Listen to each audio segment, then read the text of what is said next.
Well, we've been talking all about die cutting today, and die cutting is one of those things where you can really customize based on what you want. And to show you that, I brought a bunch of examples of way to take a simple die cut and transform it. So this is the die cut that I started with.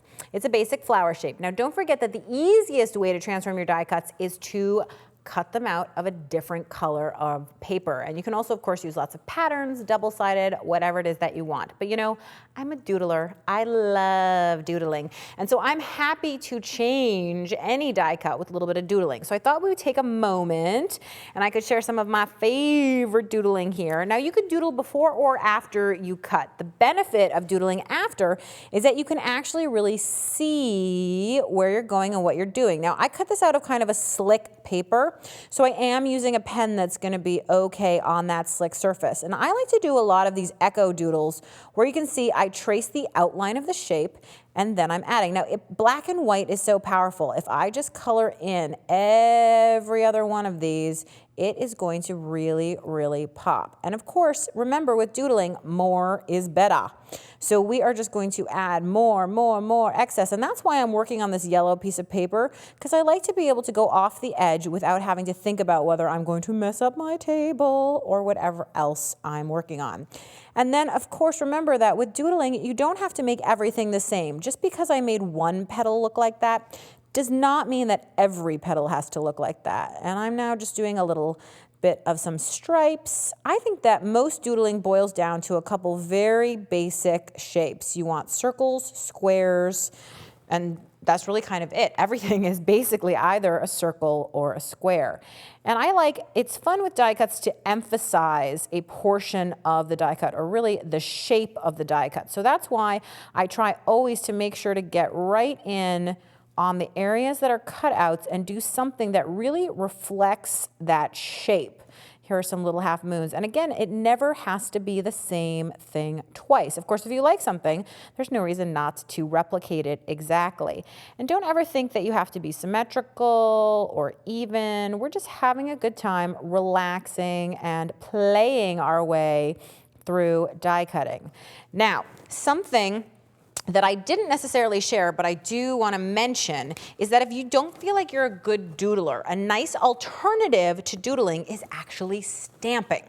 So I have a whole bunch of stamps here that I've carved. You could, of course, use a commercial stamp, a favorite stamp that you have as well. And I'm going to be using an ink pad. And you can combine stamping and doodling too. I think I'm going to use this little square. And I want to show you, as I ink this up, that you can easily stamp onto your die cut and see, you can get an overall pattern design if you want. And if I move this over slightly, you'll see, look how cool that looks. And I can add any of these little patterns now in here to create a really nice look. And I like combining doodling and stamping because, you know, I'm a maximalist. I really think that more is always gonna be better. More is more, it's more better.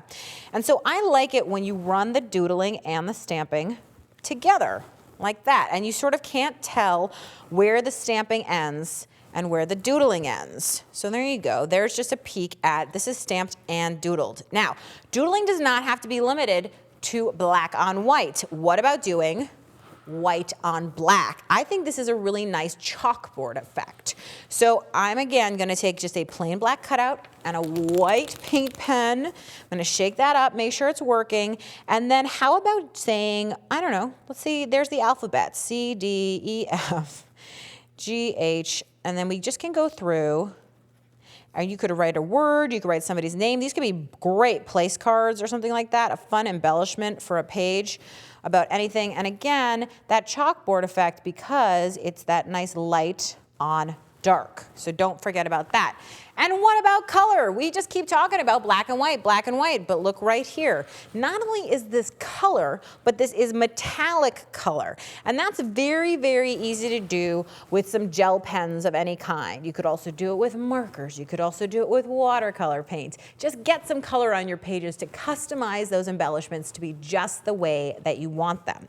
Now this one makes me super happy because I like dimension, and what girl doesn't like pearls? Let's get real. So it's nice to take something like this black die cut and to take some easy stick-on pearls. But, you know, I'm a musher, I'm a combiner.